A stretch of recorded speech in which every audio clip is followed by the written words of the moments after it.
Tonight, we will journey to the quiet banks of a river, where the rhythm of daily life once unfolded in a way both simple and profound.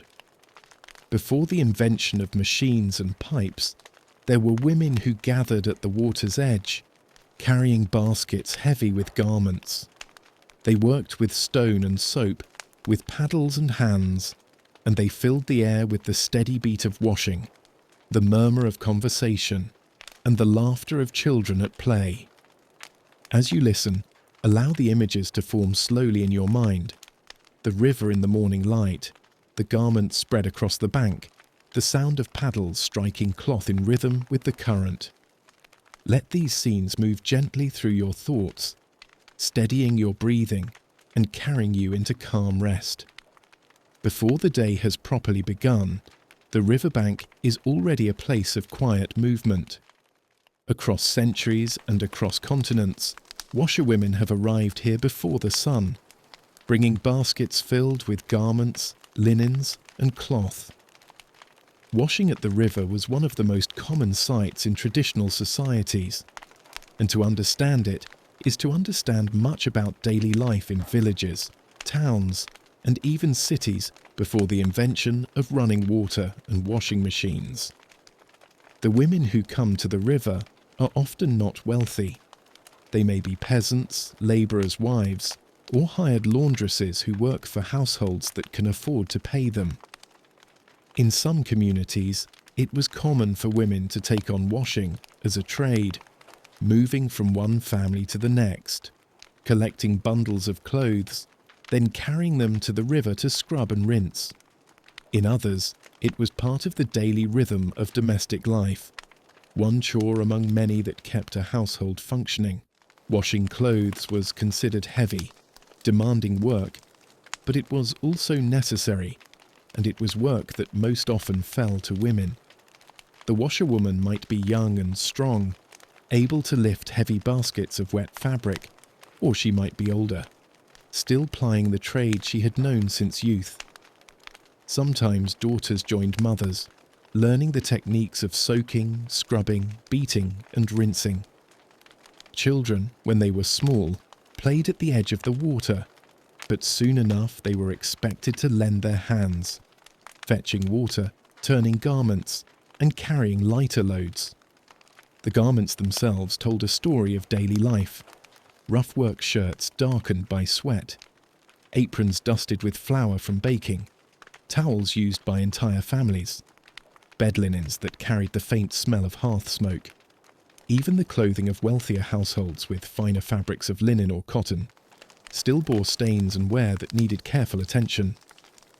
The washerwomen became experts at knowing how to treat different fabrics, which stains could be coaxed away with soap, which required ash, sand, or vigorous beating against stone. The tools were simple but effective. A broad flat stone at the edge of the river might serve as a natural washboard. Wooden paddles, sometimes called beetles or bats, were used to strike the wet fabric, loosening dirt through repeated blows. Soap, when available, was not the bright white bar we think of today, but a coarse block made from animal fat mixed with lye. Sometimes the washing was done with ashes or clay mixed into the water, substances that could lift oils and freshen cloth. In some regions, bundles of clothes were first soaked in tubs or cauldrons at home, then brought to the river for rinsing. In others, the entire process took place at the water's edge. The washerwomen worked in rhythm with the river itself.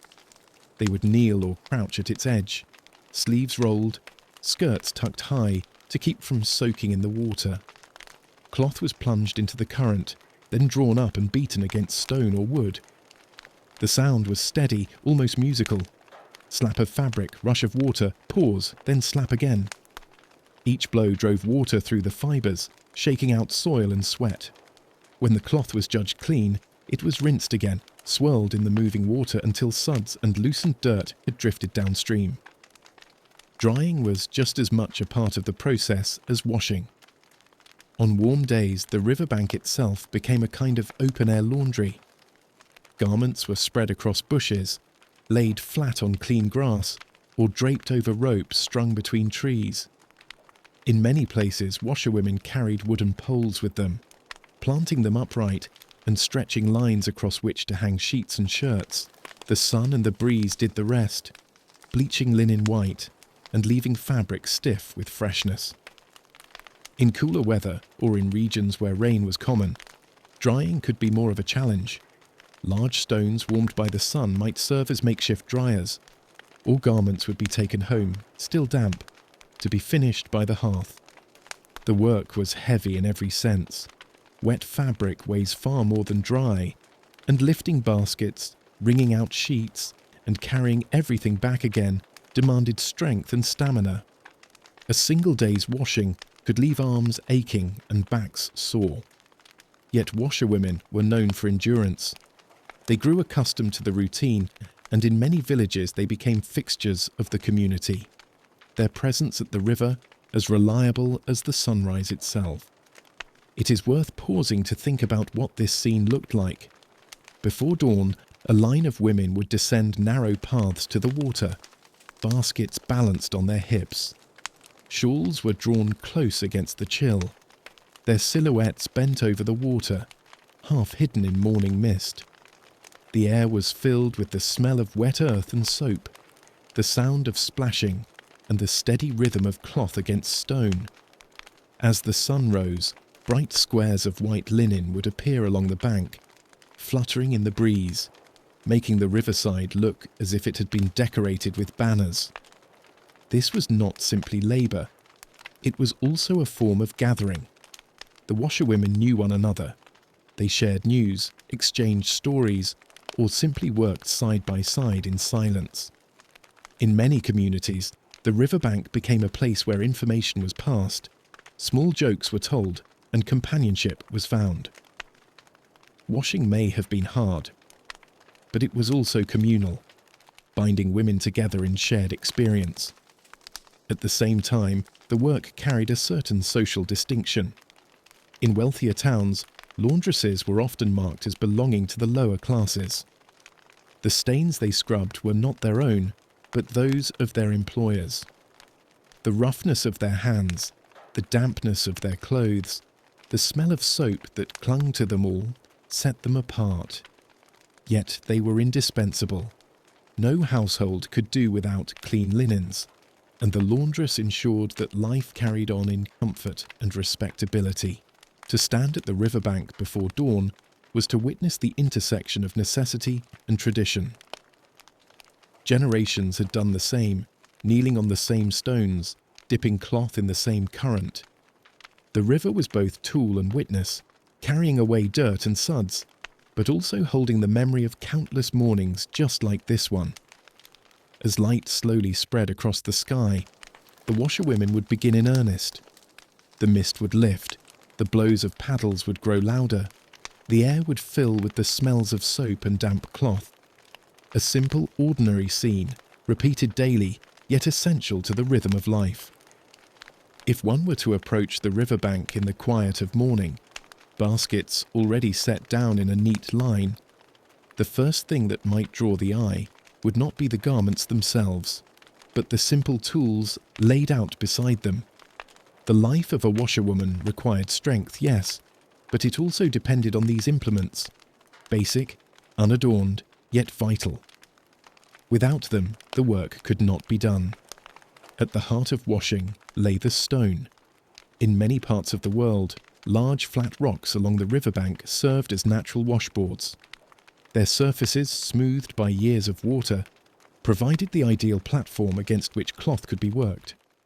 A woman would kneel beside such a stone, sometimes cushioning her knees with a folded cloth, sometimes enduring the hardness of the ground, and spread out the garment before her. With water flowing nearby, she could dip, scrub, and strike the fabric in rhythm, letting the stone bear much of the labour. Where nature did not provide, people created. Even in humbler settings, families might place a large wooden plank at the water's edge, turning the riverbank into a small but effective wash station. Next came the paddle or beetle. A paddle was a sturdy piece of wood, broad at one end and narrow at the other, designed to be gripped and swung. When the cloth had been soaked and soaped, It was laid across a stone or wooden surface. Then the paddle was brought down firmly, again and again, striking the fabric to loosen dirt. The blows were not delicate. They resounded across the riverbank, a rhythmic thumping that joined with the sound of rushing water. Over time, washerwomen developed a practiced motion, swinging with enough force to clean, but with enough control to spare the fabric from damage. Soap itself deserves attention. Before the modern bar became commonplace in the 19th century, soap was usually made at home or by local specialists. Its ingredients were simple: animal fat or plant oils, mixed with lye derived from ashes. The result was not the perfumed, brightly coloured product we might imagine today, but a coarse, often brownish block. It could be crumbled into water, rubbed directly onto fabric, or smeared across stubborn stains. Where soap was scarce, other substances served the purpose. Ash, sand, clay, or even certain plants with natural cleansing properties could be used. In some regions, urine was collected and employed as a bleaching agent, an unappealing thought to us perhaps, but remarkably effective at whitening linens. Another essential tool was the tub. Not every step of laundering took place directly in the river. In many households, clothes were first soaked overnight in large wooden or metal tubs filled with hot water and soap. This soaking loosened dirt and softened fabric, making the scrubbing at the river less punishing. Some women brought smaller tubs with them to the water, filling them there and using them for delicate items, or for an initial wash before rinsing in the current. The sight of a row of tubs beside the river, steaming gently on a cold morning, would have been familiar in many communities. Wringing out fabric was an exhausting task in itself, and here too, tools offered aid. Strong wooden rollers or wringers were occasionally used in larger washhouses, though for most women, the method was manual. They twisted sheets with practiced hands, coiling the cloth tightly and pressing until water poured away.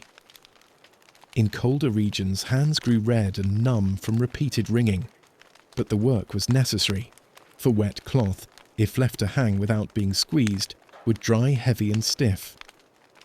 Baskets, though humble, were indispensable. Made of wicker, reeds, or other pliable materials, they were designed to bear the weight of wet garments without falling apart. The washerwoman's day began with lifting a basket heavy with soiled clothes and ended with the return journey. The basket lighter but still full, now with clean damp linens. Some baskets were lined with cloths to keep garments free from dirt as they were carried. Others were simply piled high, cloth upon cloth, balanced with skill against hip or shoulder. A single washerwoman might carry enough to supply an entire household for the week, and her basket was as much a measure of her strength as her trade. Pins and pegs, small though they were, also played their part. Once garments had been spread or hung to dry, wooden pegs held them in place against the wind. In some regions, thorn branches were pressed into service, the clothes hooked over their spines. Where bushes lined the bank, they were used as natural racks. Washerwomen learned to improvise, for the day's work could not be undone by a sudden breeze or an unexpected shift of weather. All of these tools together formed the uncelebrated arsenal of the washerwoman. The care of tools also mattered. Soap had to be stored where it would not crumble away. Baskets needed repair when their wicker split. Paddles were smoothed by constant use, worn to a shine by repeated strikes against wet cloth. A washerwoman came to know her own set of tools as extensions of herself. The paddle fit her hand, the basket matched her strength. The chosen stone at the riverbank was hers by habit. If someone else took her place at the stone, she would know it at once, as surely as one knows when a chair or bed has been shifted at home. To modern eyes, the tools may seem crude, yet in the measured rhythm of daily life, they were sufficient. A sheet scrubbed on stone with soap and paddle emerged clean, bright and fresh. A shirt dried in open air smelled of river and sunlight. The results, while demanding to achieve, were effective enough that families relied entirely on these tools for centuries, never imagining the ease of machines that would one day hum quietly in their kitchens. In reflecting on these implements, one sees not only objects, but a way of life. The washerwoman's paddle, her tub, her stone, her basket, each was a reminder that the simplest tools, used with persistence, could accomplish the endless cycle of keeping a household in order. The river provided the water, but it was the tools and the hands that wielded them that made the difference. To stand by the river as the day properly begins is to hear a kind of music, not the delicate notes of an instrument, nor the rehearsed pattern of a choir, but something far more grounded, the sound of work carried out in rhythm. Washerwomen across the world created this music without planning to, simply by doing what their task demanded. The result was a soundscape that became familiar to entire villages. The day's work began with soaking. Garments, linens, and sheets were plunged into the cold current, the water pulling through fibres and lifting away the first traces of dirt. Sometimes they were rubbed gently at this stage, soap applied sparingly to loosen stains. The fabric grew heavy, dark with water, and from here the rhythm began to take shape. A cloth would be lifted from the river, thick and dripping. It was spread across a flat stone or wooden board, smoothed out by practiced hands. Then came the beat, a paddle, striking the fabric with a steady blow. Once, twice, again and again, the sound repeating until it merged with the rush of water. In some places, washerwomen used their arms instead of paddles, swinging the cloth itself against stone with a sharp slap that rang out across the bank. The rhythm varied, but it was always steady. A single woman might strike a shirt 10 or 15 times before plunging it back into the current. Others developed longer cycles, alternating scrubbing, beating, and rinsing. When dozens of women worked together, the air filled with a chorus of overlapping beats, some loud, some soft, each slightly different in tempo. To someone listening from a distance, it could sound like a community drum circle, carried out with cloth and wood instead of skin and hide. This rhythm was not only sound, it was also movement. Kneeling or crouching, bodies bent forward, arms working in wide arcs. Shoulders rocked, hands twisted wet fabric into tight ropes for wringing. The washerwoman's back became accustomed to long hours in one posture, her hands calloused from gripping wet cloth, her knees hardened from resting against stone. It was physically punishing, and yet the rhythm gave it structure. Work was easier to sustain when done in repeated patterns, almost as if the body fell into a trance of motion. The river itself played a role in the rhythm. Its current carried away soap and soil, saving the women from the need to fetch bucket after bucket of clean water. When cloth was dipped, it was swirled in the flowing stream, rinsed until the suds drifted downstream in frothy clouds. In some cultures, washerwomen were careful to wash upstream first and rinse downstream after, ensuring that each woman's work did not interfere with another's. Even here, rhythm guided the day, an unspoken agreement of order that kept the water usable for all. Different types of garments demanded different attention. Heavy sheets required forceful blows, often two women together to lift, wring, and fold. Shirts and smaller garments could be handled quickly, beaten and rinsed in shorter cycles. Delicate fabrics, though rare among poorer households, were treated more gently, rubbed between fingers with soap rather than struck. The rhythm adapted to the task at hand, but the principle remained the same: repetition until the cloth was clean. The soundscape was more than functional, it was a social signal. In many villages, the thumping of paddles and the slap of cloth marked the progress of the day. Farmers working in nearby fields might hear it and know that morning was fully underway. Children playing in the village could follow the sound to find their mothers or sisters. Even travellers passing by on the road would recognise the rhythmic chorus as the pulse of a community at work. The washerwomen themselves also drew strength from the rhythm. It kept them moving when muscles grew tired. The steady beat was almost like a heartbeat, communal and grounding. In some places, women turned the rhythm into song. Short chants, humming, or simple tunes would rise above the noise, weaving words into the pulse of paddles. A verse might be sung, then answered by another, the music echoing across the bank as the work went on. The rhythm extended into every part of the process. After scrubbing and beating came wringing. Garments were twisted with skill, hands pulling in opposite directions until water poured away in streams. The twisting itself had its own cadence. Pull, turn, press, release. Sheets were folded and pressed underfoot, women balancing on the fabric to drive out the last of the water. Even lifting baskets, spreading cloth on bushes or lines, all followed a kind of measured pace, dictated by necessity but reinforced by habit. To modern minds, accustomed to machines that hum and churn unseen, this bodily rhythm may seem harsh. But for washerwomen, it was familiar and enduring. The rhythm gave shape to the hours, carrying them from dawn until afternoon.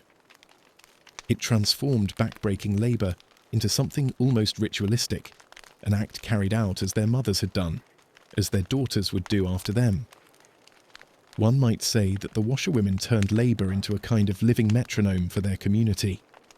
They did not seek to make music, yet they made it nonetheless.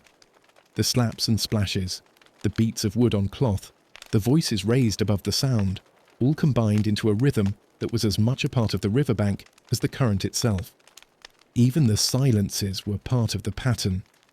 Between blows, in the pause before a cloth was lifted again, there was a moment of quiet.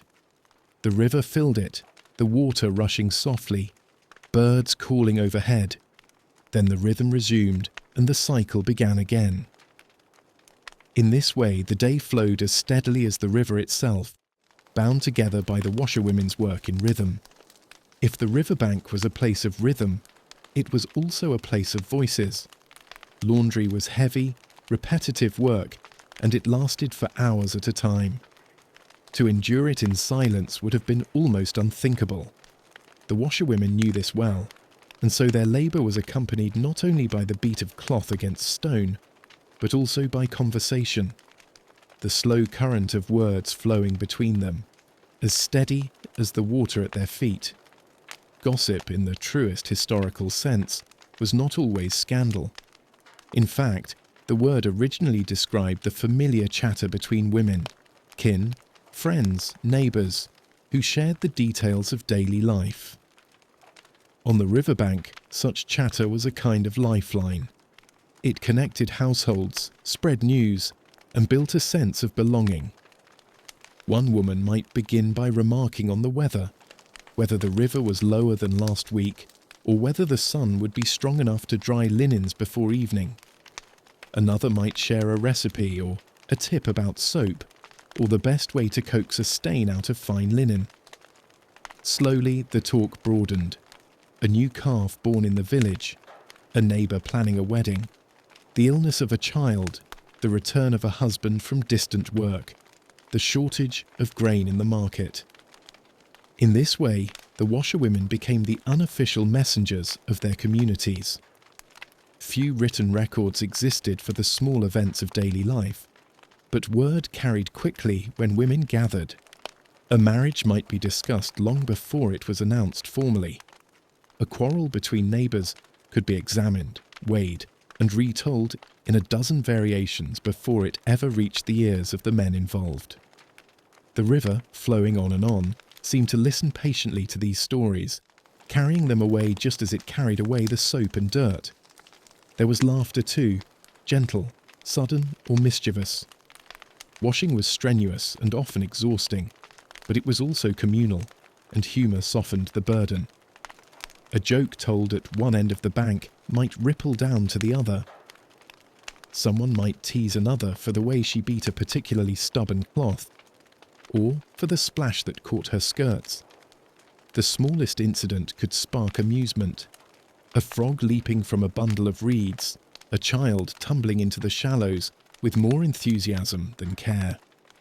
The laughter echoed across the water, brightening the long hours. It was not frivolous, but necessary.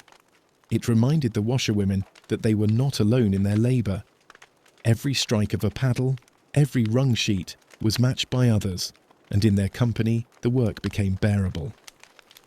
For younger women, these hours were also educational.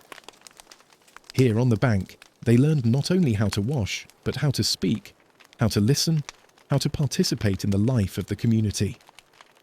Older women passed down stories of births and hardships, of years when the river froze too early, or floods swept away drying cloth.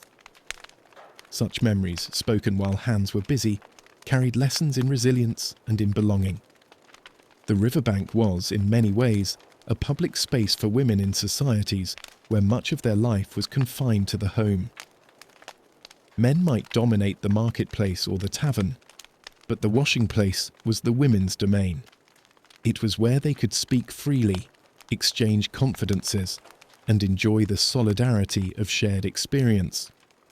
That freedom made the riverbank an important social institution, as much as a practical one. Not all conversation was light-hearted. Sometimes grief was shared in low voices, the loss of a family member, the worry for a husband at war, the anxiety of a poor harvest. The act of speaking these things aloud, while surrounded by others who understood, gave comfort. Just as the river bore away stains, so too did it seem to carry away some portion of sorrow, leaving behind companionship in its place. Historians have sometimes called washerwomen the gossipers of the village, and while the phrase may carry a dismissive edge, it overlooks the value of their role. Their conversations were a form of oral record-keeping. They ensured that no one lived entirely in isolation. If a family fell on hard times, others would know and might help. If a marriage was planned, it was celebrated. If something went wrong, at least it was spoken of, not hidden. The social dimension of washing was so strong that even in towns where public washhouses replaced open riverbanks, the chatter and laughter continued. Travellers through 18th and 19th century Europe often remarked on the lively noise of lavoir, where dozens of women bent over troughs but never ceased in their conversation. The sound was described as a blend of water splashing, wood striking fabric, and voices weaving through it all. Serious, comic, sharp, or tender, depending on the moment. It is easy to imagine how this must have looked and sounded on an ordinary day. The washerwomen bent in rows, their arms in motion.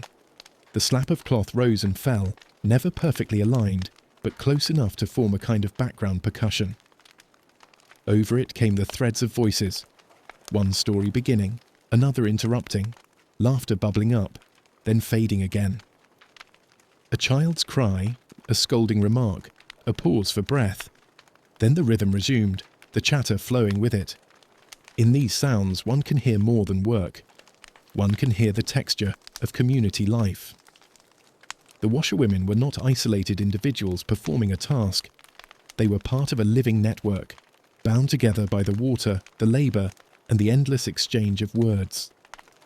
The gossip and laughter were as integral to the scene as the tools of the trade, and without them, the riverbank would have seemed strangely empty. The washerwomen did not likely think of it as remarkable.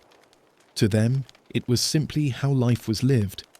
But from our perspective, looking back, we can see how essential it was. Work gave the rhythm, words gave the meaning. Together they turned a demanding necessity into something more, into a social ritual, a daily act of connection, a chorus of gossip and quiet laughter by the riverbank. Where there are washerwomen, there are nearly always children. The work of laundering at the riverbank lasted hours, and for many mothers, there was no choice but to bring their little ones along. These children turned the river's edge into their own playground. transforming a place of labour into one of laughter and movement. The presence of children at the washing place served many purposes. For mothers, it allowed them to work while still keeping watch over their families. For the children themselves, it was both amusement and education. They learned, almost without realising it, the rhythms and customs of washing, absorbing the sights and sounds that one day would become their own responsibilities. The youngest children were often kept close. Babies might be swaddled and placed in baskets lined with cloth, shaded by a shawl, or propped near the stones where their mothers worked.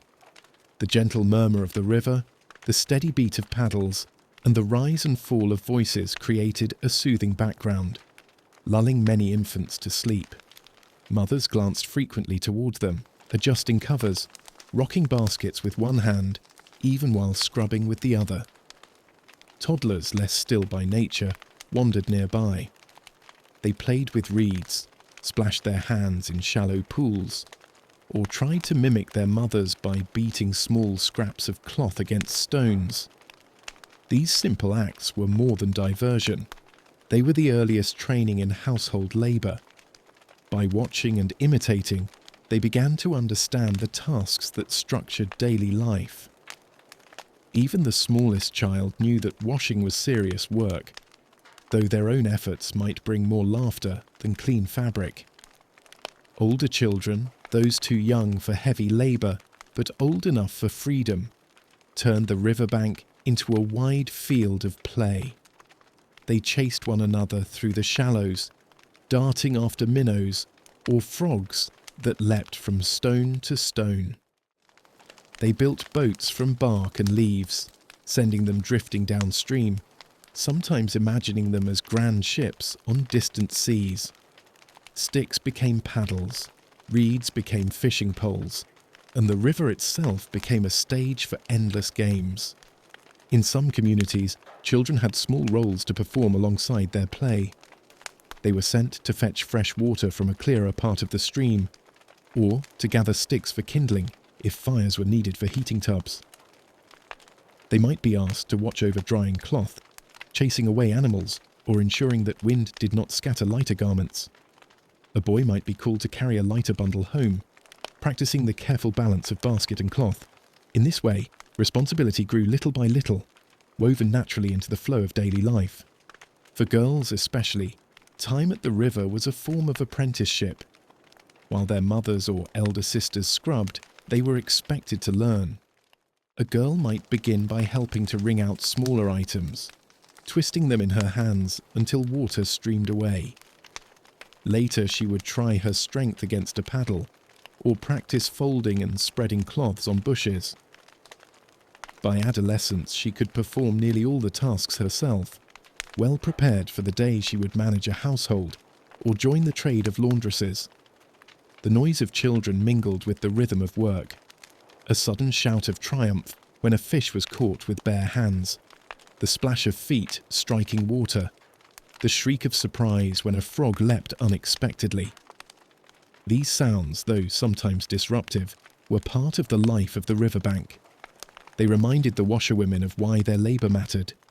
Clean garments meant health, dignity, and comfort for these very children. Not all the sounds were playful. Now and then came a scolding voice, sharp above the chorus, calling a child back from the deeper current, or warning against climbing too high among the reeds. The river, though companionable, was never without danger. A misstep could lead to soaking clothes at best, or a frightening fall at worst. Mothers, even while engrossed in work, never let their eyes stray far for long. The balance between labour and vigilance was constant and skillfully maintained. The children's presence also brought a sense of continuity. Just as the washerwomen themselves had once played in the shallows, so their children now did the same. The river remembered it all, the games of generations, the echoes of laughter carried away on the current. In many communities, this cycle stretched back as far as memory reached, making the riverbank both workplace and nursery, a place where knowledge and care passed seamlessly from one generation to the next. Travellers in the past often remarked on this lively scene. Accounts from Europe in the 18th and 19th centuries describe riverbanks alive, not only with women working, but with children darting among them, splashing and shouting, their play making the scene appear less like labour and more like a festival. In parts of Africa and Asia, similar descriptions appear.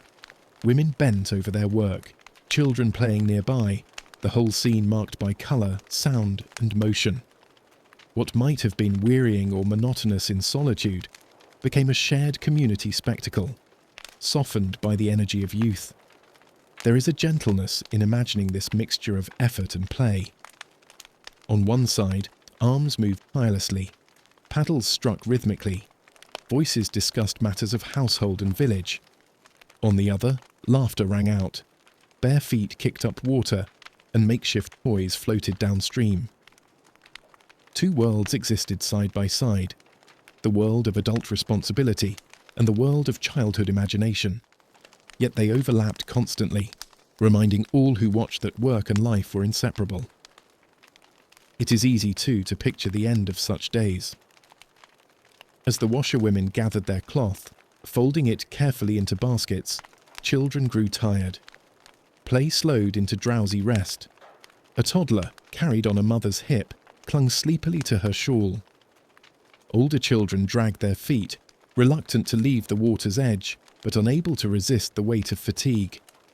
Just as the garments had been cleansed and renewed, so too had the children spent their restless energy, returning home quieted. In this way, the washerwomen's labour was never theirs alone. It was shared, by daughters who learned, by sons who assisted, by infants who grew up within earshot of the splashing river. The riverbank, filled with children at play, was a reminder that washing was not merely a task of the present. It was an investment in the future, ensuring that each generation carried forward both the skills and the stories of those who came before. And so the washerwomen worked, and the children played, together shaping the life of the riverbank. One could not be separated from the other. The sound of paddles, without the echo of laughter, would have seemed strange, just as the laughter of children without the steady backdrop of washing would have lacked its grounding. Together, they formed the full picture of a community's daily life, vivid and enduring. When the first garments have been soaked, scrubbed, beaten and rinsed, the riverbank takes on a new appearance. The baskets that were once heavy and full are now lighter, their contents spread across the landscape. Washing at the river was never a short task. It was an entire day's commitment, and its stages gave shape to the passing hours. By observing the washerwomen at work, one could almost read the time of day without glancing at the sky. Morning began with soaking and scrubbing, but by mid-morning, the work of drying was in full swing. Along the river's edge, bushes and low branches transformed into makeshift drying racks. White sheets, pale shirts, and colourful skirts fluttered in the breeze, their motion reflecting sunlight into the water. The riverbank itself became a patchwork of cloth, brilliant whites that almost dazzled in the sun, muted browns and blues of work garments, and the occasional flash of embroidery or lace from a wealthier household's linens. The sight could resemble a festival of fabric. To a traveller approaching from a distance, it might appear as though flags had been strung across the entire riverside. Yet every piece had its place. Washerwomen knew how to space garments for proper drying, leaving air to flow between them, ensuring that heavier cloths did not shade lighter ones. Large sheets were spread flat across stones warmed by the sun, their dampness drawn out by the combined force of heat and air. Smaller garments dangled from lines strung hastily between poles or from the branches of trees. Each patch of drying cloth was a small act of careful arrangement, proof that laundering was as much about patience as it was about labour. While garments dried, the washerwomen continued their steady cycle of work. More loads were plunged into the river, beaten and wrung. The air grew louder as more paddles struck, echoing across the water. At intervals, garments were turned on their drying places to catch the full force of the sun. A sharp eye was needed here.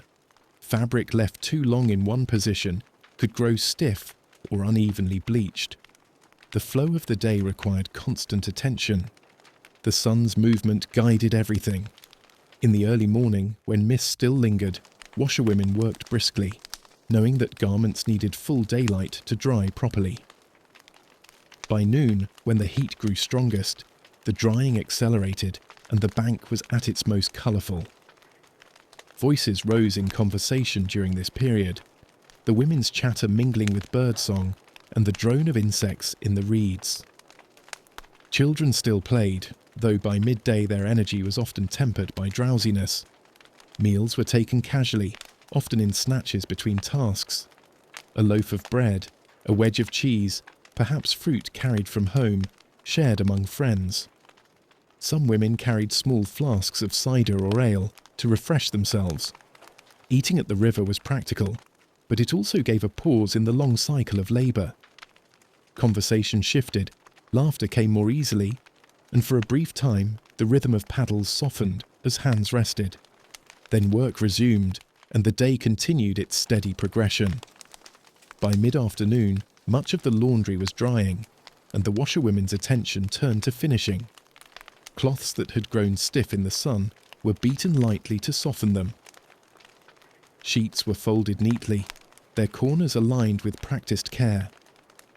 Garments were checked for lingering stains, and if a mark remained, it was rubbed again with soap or ash, then plunged back into the water. The goal was not only cleanliness, but thoroughness, for every piece reflected the reputation of the washerwoman. A poorly washed garment could bring complaint, while a perfectly laundered sheet brought praise, and, in some cases, repeat employment. The flow of the day also depended on weather. A sudden cloud could throw all the careful timing into uncertainty. Rain meant garments had to be gathered quickly, folded damp, and carried home to finish drying by the hearth. Wind, though helpful for drying, could be treacherous, whipping cloth into the river or onto muddy ground. Washerwomen learned to watch the sky as closely as they watched the water, reading signs of change long before they arrived. The pace of the day was long but predictable. Each washerwoman developed her own rhythm. Some focused on one family's garments at a time, completing each set before beginning the next. Others rotated, scrubbing a portion, then rinsing, then laying out to dry, so that no part of the cycle was ever still. Whatever the method, the riverbank became a living workshop, its hum of activity as steady as any marketplace. By late afternoon, the appearance of the riverbank shifted again. Garments that had been bright with moisture in the morning now lay crisp and dry, their colours sharpened by the sun. The fluttering rows grew shorter as pieces were folded and stacked into baskets. The patchwork of the riverside faded, replaced once more by the earthy browns and greens of stone and reed. The voices of the washerwomen lowered, their laughter quieter now, softened by weariness. Children who had been noisy in the morning often sprawled in the grass, their play giving way to rest. What is striking about the washerwoman's day is its constancy. For centuries, this same pattern unfolded wherever water met community. It was the repetition itself that gave life its rhythm. The soaking, the scrubbing, the drying, the folding. It was all familiar, even comforting, despite the aches it brought. The flow of the day was not an interruption to life. It was life, as essential as bread baking or fields being sown. To imagine it is to see the balance of necessity and beauty. The labour was hard, yet the riverbank in the sun was filled with movement and colour. The voices of women at work carried across the air, blending with the natural sounds of water and wind. The long day passed not in isolation, but in the shared companionship of others. And when the work was done, the riverbank was left as it had been found. Quiet, simple, waiting for the next morning's return. As the sun begins its slow descent toward the horizon, the riverbank grows quieter. The vibrant display of cloth that covered bushes and stones through the day has thinned, each piece taken down, folded neatly and stacked in baskets. Where the riverside once looked like a field of fluttering banners, it now returns to its natural hues of green, brown and stone. The washerwomen, their arms tired and shoulders sore, prepare for the final task, the journey back home. This return was as important as the washing itself.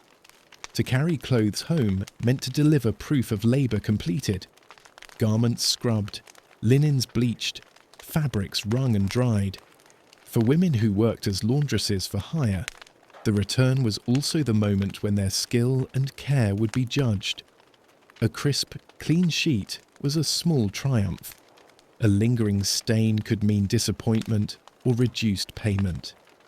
For those who washed for their own families, the return home symbolised restored order, the cycle of household life turning once again. The baskets, now filled with clean laundry, were not lighter than in the morning. In fact, they often weighed just as much, for dampness still clung to cloth even after hours of drying. Washerwomen carried them with practised strength, balanced on the hip, supported by one arm, or hoisted onto the head in regions where this method was customary. Wicker creaked under the load, cloth pressed high above the rim, sheets and garments folded in careful layers to prevent creasing. Every step demanded balance, for a misstep could send garments tumbling into dust or mud, undoing hours of work. The path home was often shared. Groups of washerwomen left the riverbank together, their steps slower than in the morning. Conversation continued, though softer now, less filled with laughter, more coloured by fatigue. They spoke of meals waiting to be prepared, of tasks still to come that evening, of children needing care. The day's labour at the river was only one part of a life of unending tasks. The baskets on their hips carried not only laundry, but the weight of their entire household's dependence on them. Children, too, were part of this return. Those who had played noisily by the river now walked more quietly, subdued by the long day. Some dozed against their mothers' shoulders, carried with the same steadiness as baskets of cloth. Others trailed behind, dragging sticks or reeds, reluctant to leave the water's edge, but too tired to protest. The river had entertained them for hours, but home now cooled with the promise of food and rest. The return journey could stretch over long distances. In villages where houses stood close to the river, it was a short climb back up narrow paths, baskets soon set down by familiar doorways. In towns or larger communities, laundresses sometimes carried loads across bridges, through streets, or uphill to neighbourhoods far from water. In some regions, washerwomen worked at rivers outside the city walls, returning at dusk through gates crowded with merchants and travellers. The sight of women carrying baskets of fresh linens was as much a part of daily life as carts laden with grain or shepherds driving their flocks. For those who washed as a profession, the return might include multiple stops. Clean laundry was delivered to households that had entrusted them with their linens. This required a careful memory of which garments belonged to which family. Shirts marked with a particular stitching, towels embroidered with initials, sheets cut to a certain size. A mistake could damage a washerwoman's reputation, so bundles were carefully sorted and carried to the correct doors. Payment might be given in coin, food, or occasionally clothing itself. In many cases, the laundress was already expected to collect the next bundle, beginning the cycle again before the day was even fully closed. At home, the return meant reintegration into household life. Laundry, once piled in heaps, was now restored to order. Shirts were placed in chests, sheets folded and stacked, aprons laid ready for another day's use. The household regained a sense of cleanliness and renewal, though the work behind it was rarely given much acknowledgement. For the washerwoman, there remained small tasks, mending clothes that tore in the process, boiling stubbornly stained items once more, or preparing tools and soap for the next outing. The physical toll of the day was undeniable. Shoulders ached from lifting, arms from scrubbing, backs from bending, hands from the constant wringing of cloth. The washerwomen's bodies bore the marks of their trade: calloused palms, reddened skin from cold water, stiff joints from kneeling on stone. Yet the work had to be done again and again, and so they grew accustomed to enduring it. In some places, washerwomen were recognised for their toughness, admired for their ability to carry heavy baskets and labour in harsh weather without complaint. Their return home at dusk was a quiet display of strength, even if it was seldom praised aloud. The riverbank itself also returned to rest. With the women gone, the stones glistened where they had been wet, but soon dried in the evening air. Stray threads of soap floated downstream, fading into the current. The marks of footprints pressed into mud slowly softened. Birds returned to the reeds, their calls rising in the quiet that followed. The river, tireless and steady, resumed its eternal flow, waiting for the next morning when the cycle would begin again. The symbolism of this daily departure was profound.